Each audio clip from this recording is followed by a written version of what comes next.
안녕하세요. 곽 작가입니다. 지난 시간에는 페르시아 전쟁 직전에 스파르타가 어떤 나라였는지 알아봤는데요. 이번 시간에는 아테네 이야기를 해보겠습니다. 고대 아테네죠. 어, 아테네는 정말 유명하죠. 고대 그리스 이야기를 하면 거의 뭐 고대 아테네 이야기라고 해도 다를 바가 없죠. 실제로 아테네는 어, 유명한 사람들이 정말 많았습니다. 이 소크라테스, 플라톤, 아리스토텔레스 같은 철학자뿐 아니라 페리클레스 같은 정치가, 바로 옆에 있는 아스파시아라는 아줌마는 페리클레스의 정부인데요. 정식 부인이 아니고 정부. 하지만 당시 굉장히 유명했습니다. 소크라테스도 아스파시아는 여자지만 굉장히 똑똑하다. 그렇게 평가했고요. 그리고 왼쪽 아래에는 데미스토클레스, 페르시아 전쟁의 영웅 중 한 사람이죠. 그리고 키몬, 이 페르시아 전쟁의 영웅인 밀티아데스의 아들이자 후일 또 나중에 활약을 많이 한 장군입니다. 아이스킬로스, 비극 작가죠. 소포클레스. 아이스킬로스보다 더 유명해진 비극 작가고, 오른쪽에는 제 얼굴 때문에 가려져 있는데요. 에우리피데스입니다. 비극 작가입니다. 역시. 이 외에도 아테네 출신의 유명한 사람들이 너무도 많아요. 뭐 피디아스라든가 조각가죠. 피디아스라든가 아니면 뭐 아리스토파네스 희극 작가 뭐 등등 유명한 사람 진짜 많죠. 그에 비해 상대적으로 스파르타 출신으로 유명한 사람은 뭐 많지가 않아요. 리쿠르오스나 아니면 그 소위 300의 영웅 레오니다스 왕 뭐 그 정도 그렇습니다. 그래서 아테네는 지금도 매년 수천만, 뭐 수백만, 수천만 관광객들이 찾아옵니다. 지금도 그리스의 수도가 되어 있고요. 그런데 반면 스파르타는 현재 조그만 시골 도시입니다. 인구 2만이 될까 말까 해요. 사실 2500년 전에 아테네는, 그러니까 페르시아 전쟁 직전의 아테네는 우리가 아는 그런 파르테논이 있고 그리고 유명한 사람들이 다 등장하는 그런 아테네는 아니었어요. 당시만 해도 이 파르테논 신전이 없었어요. 물론 이제 신전이 전혀 없었던 건 아니고 아크로폴리스의 조금 다른 쪽에 옆쪽에 파르테논 자리가 아니고 그좀 북쪽에 작은 아테네 신전이 있었어요. 물론 이런 유명한 사람들은 아직 등장하지 않을 때고요. 당시 아테네가 어땠는지 알기 위해서는 이 지도를 좀 볼 필요가 있는데요. 왼쪽에 보시면은 이 오른쪽에 아티카라고 있죠. 그리고 왼쪽에 펠로폰네소스 반도가 있고요. 위는 테살리아라는 지명이 있고요. 이 아테네는 아티카에 속한 도시입니다. 아티카는 조금 넓은 지역이고, 그리고 아테네는 그 중에 있는 도시죠. 여기 있는 도시죠. 보통 이제 아테네를 국가로 말했던 이 아티카 지역까지 다 포함해서 말하는 게 보통입니다. 근데 아테네라는 도시를 말할 때는 진짜 아테네라는 도시 조그만, 진짜 조그매요. 지금은 꽤 큰데 당시는 뭐 직경 5km나 될까요? 5km 안 될 것 같기도 하고. 그리고 여기서 아테네에서 서쪽으로 가면 항구가, 유명한 항구가 있는데 피레우스 항이라고, 이 피레우스 항에서 많은 배들이 들어와서 아테네 물자를 공급했습니다. 아테네를 건설한 사람을 흔히 테세우스라고 하는데요. 테세우스 들어보셨죠? 이게 크노소스 궁전, 그러니까 미궁이죠. 미궁의 미노타우루스를 죽이고 아테네 소년들을 구해온 영웅이죠. 예. 그런데 사실은 테세우스는 이 전설이 있잖아요. 아버지가 아이게우스라는 왕이었는데 그 아이게우스도 아테네 왕이었어요. 그러니까 테세우스 이전에도 왕이 있었던 거죠. 하여튼 근데 이제 테세우스가 이제 그래서 건국 영주으로 취급받았죠. 아테네에서는. 그래서 나중에 뭐 테세우스의 유해를 찾으러 가기도 해요. 아테네 사람들이. 그래서 막 거인의 유해를 찾아가지고 이 테세우스의 유해다. 막 그게 주장하는 일도 발생합니다. 그런데 6세기 초 아테네죠. 6세기 초만 해도 어, 아테네는 굉장히 문제가 많았어요. 이게 당시 아테네는 이제 중심 도시와 그 주변 아티카 주변에 농촌으로 이루어져 있는데 주로 어, 이 귀족과 그 농부들 간의 갈등이 굉장히 심했어요. 그래서 뭐 내전이 일어나기 직전이라고나 할까요? 뭐 그런 상황이었는데, 물론 이제 귀족들이 권력을 다 잡고 막 이렇게 좌지우지하니까 평민들이, 농부인 평민들이 불만이 많았던 거죠.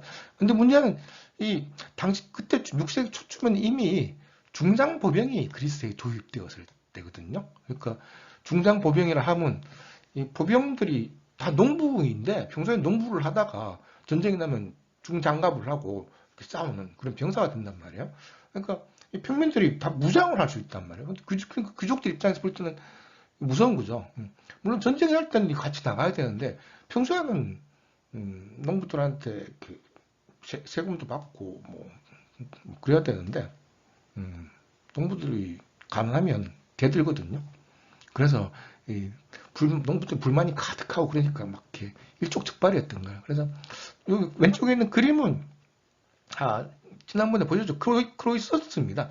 그러니까 키로스 왕이 대들다가 죽기 직전에 장작불을 위해서 죽기 직전에 키로스 왕인데 키로스 왕이 죽기 직전에 한 말이 그거죠. 솔론. 솔론이 바로 이제 아테네 현자인데요. 이렇게 아테네가 위기에 빠졌을 때 솔론이 역할을 합니다. 근데 당시 아테네는 스파르타와 분위기가 좀 달랐는데요. 스파르타는 기본적으로 내륙 국가입니다. 그래서 그리고 농업과 상업을 하긴 하는데 본인들이 안 하죠. 그러니까 농업은 헬로트한테 시키고 상업이나 공업은 페리오이코이라고 주변부에 사는 2등 시민들한테 시켰죠. 스파르타 사람들은. 근데 아테네 사람들은 스파르타 사람들보다 훨씬 더 바다를 중시하고 무역과 상업으로 먹고 사는 사람들이 많았어요. 그런데 솔론도 바로 그런 무역업을 하던 아주 성공적인 상인 중에 한 사람이었습니다. 그런데 아테네에서는 그런 상인이 현자로 취급받았던 거죠. 그래서 귀족들이 솔론을 찾아가서 이런 문제를 해결할 수 있도록 이 계급 갈등에서 계급 갈등 해결할 수 있도록 새로운 법률을 좀 만들어 주세요. 그러니까 솔론이 그럼 맨 처음으로 맨 먼저 이 드라콘법을 폐지한다라고 했습니다. 이 드라콘법이 뭐냐면은 굉장히 가혹한 법률을 지금도 드라콘법, 영어로 드라코니안 룰이라고 하는데요. 그러니까 예를 들어서 뭐 사과 하나를 훔쳤다, 너 사형, 뭐 이런 식이죠. 와인 한 병 훔쳤다, 너 사형. 웬만한 건 다 사형으로 처리하는 거죠. 근데 당시 이제 가난한 농민들이 뭐 사소한 절도라든지 그런 짓을 할 때가 많았기 때문에 대체로 농민들한테 굉장히 불리한 법률이라고 할 수 있습니다. 하지만 이게 너무 가혹하니까 폐지한다고 하니까 뭐 귀족들은 다 납득을 했습니다.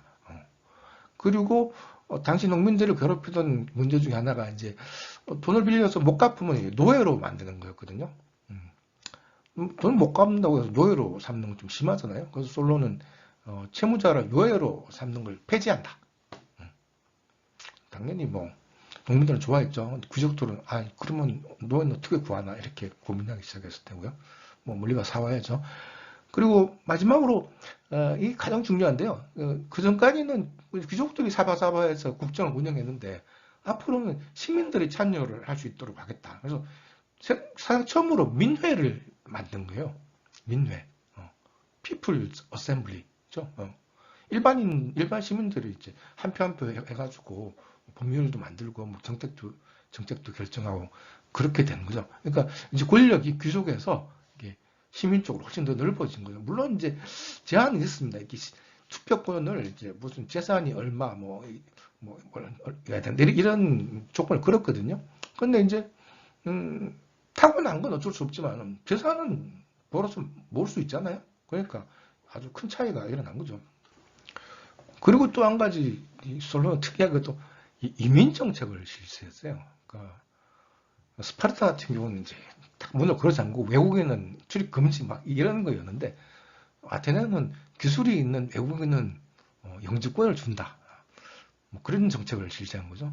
그래서 나중에 유명해진 그 헤로도토스 같은 외국 사람들이 아테네로 많이 들어오게 됩니다. 기술이 있는 외국 사람들이. 그래서 이집트 사람들이 들어와서 파피루스를 만들고 그리고 다른 나라 기술자들이 들어와서 뭐 도자기도 만들고 뭐 그런 식으로 기술이 굉장히 발전하는 거죠.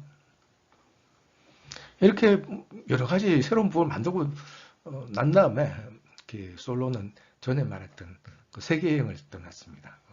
이집트도 가고 리디아도 가고 뭐 가서 크루이서스한테 까불지 마라 뭐 비슷하게 얘기하고 너가 제일 행복한 줄 알지만 죽기 전에 모르는 거다. 뭐 그렇게 얘기하니까 크루이서스가 막 화를 냈죠. 하여튼 그래서 그 새로운 법을 아테네 아고라 앞에 게시판 같은 데다가 딱 붙여놓은 모양이에요. 그래서 그걸 나중에 이제 그리스 역사학자들이 그 아테네를 방문해서 실제로 그 붙여놓은 그 법률 그 문구를 본 사람들도 있나 봐요. 파우사니아스라는 역사가가 있는데 본인이 직접 가서 봤대요. 언제더라? 그게 2세기 말쯤이죠. 파우사니아스. 그리고 플루타르코스도 2세기 초에 아테네에 갔다가 실제로 솔론이 쓴 법률 그걸 뭐 이렇게 새겨놓은 걸 봤대요. 그래도 여전히 평민보다는 아무래도 귀족들이 땅도 많고 돈도 많고 해서 정치를 뭐 주도하고 있었는데요. 여러 가지 문제들이 아직도 해결이 잘 안 됐습니다. 이제 귀족들이 정치를 주도하긴 하지만 이제 평민들에 대한 지배력이 약화되니까 이렇게 지금 먹을 게 줄어드니까 자기들끼리 많이 싸우기 시작한 거죠. 그래서 아테네에는 당시 크게 세 파벌이 있었어요. 산악파와 평지파와 해안파. 귀족들도 이 세 파벌로 나눠서 서로 아주 치고받고 막 많이 싸웠던 거죠. 그리고 그 싸우면서 계속 이제 솔론의 기여관에 대해서 불만을 토로하고 자기들끼리 그러고 살았어요.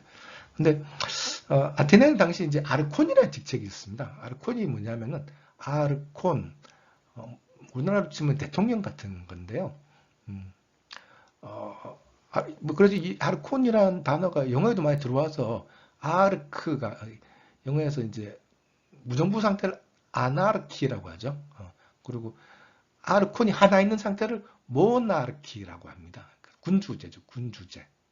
무정부 상태는 아나르키고요. 하여튼 이 아르콘이라는 직책이 있었는데요. 정확하게는 이 아르콘이 9명 있었습니다. 9명. 그 중에서도 이제 칙명 아르콘이라고, 자기 이름 붙인 아르콘이라고, 그 아르콘이 거의 제일 아르콘쯤 됩니다. 이 사람이 이름을 따서 그 해에 이름을 붙였어요. 요즘 뭐 1992년 이런 식으로 2022년 이런 식으로 숫자로 올해를 말할 수 있지만 당시는 그런 그 습관이 없어서 누가 아르콘이던 해 이런 식으로 어떤 해를 말했거든요. 그래서 뭐 데모스테네스가 아르콘이던 해 그럼 우리로 치면 그게 뭐 BC 몇 년이구나 이렇게 우리는 알 수 있는 거죠. 근데 아르콘을 매년 이제 뽑았는데요. 그런데 귀족들이 워낙 서로 많이 싸우다 보니까 어떤 해는 아르콘을 뽑지도 못하는 그 정도로 이제 아테네가 분열된 해도 있었습니다. 이렇게 아테네가 혼란에 빠져 있을 때 이 페이시스트라토스라는 인물이 나타납니다. 이 사람도 굉장히 귀족 출신인데요. BC 569년에 아르콘을 역임했어요. 그 당시에 이제 그 아테네 바로 서쪽에 메가라라고 있는데 메가라하고 이제 서로 전투를 해서 이겼어요. 이 친구가. 바로 옆에 붙어 있는 나라들은 앙숙인 경우가 많죠. 그래서 이 앙숙 메가라를 이기고 굉장히 인기를 끌었어요. 근데 이 친구가 이제 야심이 좀 커서 쿠데타를 일으켜서 아테네의 민주정을 폐지하고 그 민회 같은 거 없애버린 거죠. 자기가 참주가 됐어요. 그래서 또 뭐 당연히 이제 거기 이거 싫어하는 사람들이 많았겠죠. 귀족들도 자기 파벌이 아닌 놈이 이제 아르콘이 됐으니까 아니 참조가 됐으니까 싫었을 테고 평민들은 당연히 싫어했을 테고 그래서 이제 반란이 일어나서 쫓겨나기도 하고 그랬는데 다시 또 이렇게 어떻게 쿠데타를 또 해서 성공해서 다시 또 참조가 됐어요. 이 화면에 보이는 그림은 페이시스트라토스가 아테네 여신의 복장을 한 여자를 데리고 이렇게 아테네로 들어온 장면이거든요. 한번 쫓겨났던 페이시스트라토스가 바로 이런 복장 여자를 데리고 이렇게 들어오니까 사람들이 전부 다 여신인 줄 알고 여신을 데리고 온 줄 알고 깜짝 놀라서 이렇게 무릎을 꿇고 이렇게 경배를 하고 그랬다는 거죠. 뭐 전설 같은 얘기인데 진짜인지 모르겠습니다. 아무튼 그런 일이 있었다고 합니다. 근데 재밌는 게 이제 이 친구는 이제 합법적으로 권력을 획득한 게 아니기 때문에 시민들의 눈치를 꽤나 보고 나름 이렇게 이렇게 욕먹지 않으려고 노력을 많이 했어요. 그래서 솔론의 계획안을 가능하면 이제 민주주의는 빼고 이제 다 실천하려고 노력하고, 그리고 메가라, 쌍둥이 메가라도 잘 처리하려고 노력하고, 뭐, 그리고 그 외에도 여러 가지로 인기 정책을 많이 폈어요. 그 중에 대표적인 게 축제가 있는데요. 소위 판 아테나이아라든가 아니면 디오니소스 제전, 소위 그리스 비극이 제대로 공연되기 시작한 게 바로 이 친구 때부터예요. 그래서 나름 인기는 상당히 괜찮았던 그 참주라고 할 수 있습니다. 화면에 보이는 사진은 현재 그 아테네 그 중심에 있는 아크로폴리스 남쪽에 위치한 디오니소스 극장입니다. 디오니소스 제전이 벌어질 때 여기서 비극 공연을 많이 했죠. 유명한 뭐 소포클레스 같은 사람들의 공연을 여기서 한 겁니다. 그리고 판 아테나이아 사진 관련 사진을 구해보려고 했는데 잘 없네요. 그리고 페이지 스트라토스의 업적이 또 있는데요. 이 친구가 여기 화면에 보시면은 케르소네세라고 있죠. 이 케르소네세가 현재 갤리볼루 반도입니다. 투르키예어로 갤리볼루 반도입니다. 영어로는 갈리폴리라고 하는데요. 1차 대전 전적지로 유명하죠. 이게 딱 봐도 위치상 굉장히 중요하잖아요. 여기 여기 에게해에서 이 갈리폴리 반도 옆에 좁은 해협을 지나고 또 이스탄불 옆에 해협 보스포러스를 지나면은 흑해 전체를 다 갈 수 있잖아요. 그러니까 위치가 굉장히 중요하죠. 그래서 처칠도 1차 대전 때 해군을 보내가지고 이걸 점령하려고 했는데 실패해서 굉장히 개박살이 났죠, 한마디로.